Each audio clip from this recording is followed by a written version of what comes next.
Good day, this is Professor Will, CBMD PhD, and today is Wednesday, August 4th, 2021.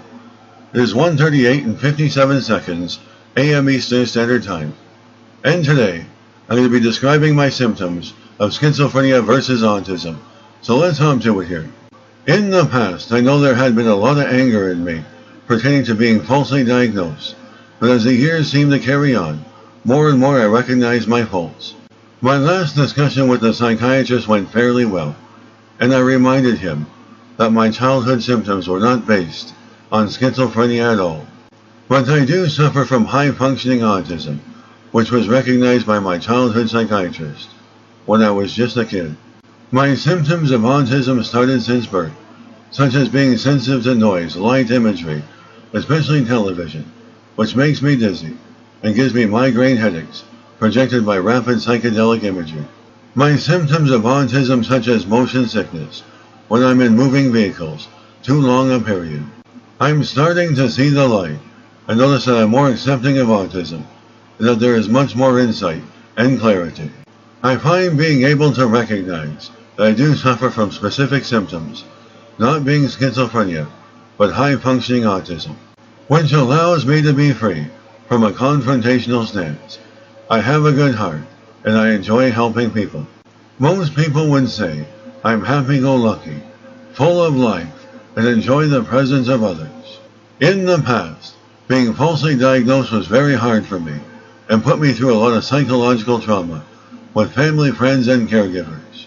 It wasn't my fault, as things happen, and I don't blame anyone. The schizophrenia and autism are very similar in study, and I think what might have mistaken the diagnosis between schizophrenia and autism was the fact that I read a lot of black web when I was young, and enjoyed talking to people about conspiracies and underground secrecy, such as the Illuminati and things that might have seemed out of the ordinary at the time. People with autism are very creative, and sometimes come up with ideas that are not accepted by society, which definitely made people think I was paranoid. But in reality, it used to be one of the many topics I really enjoyed investigating. Way back 20 years ago, I used to read a lot of top-secret classified documents from the Black Web and Black Vaults, like such as Project Yellow Book, Project Blue Book, Project Aquarius, Operation Paperclip, the Illuminati, and much more. I was diagnosed with high-functioning autism by a very wise child psychiatrist when I was very young, and I agree wholeheartedly and show insight into the specific diagnosis. I want to be able to work with current psychiatrists and caregivers on my conditions, and I thank staff for being patient with my care. The psychiatrists and members of my healthcare plan had been very patient with my care. They have taken appropriate time to read my notes and listen to me, and try their best to work on everything I suffer from in life. A special thank you to all my caregivers and to all the psychiatrists. Please don't feel that you made mistakes or done something wrong to traumatize my life. We all make mistakes, and I'm still alive to correct them.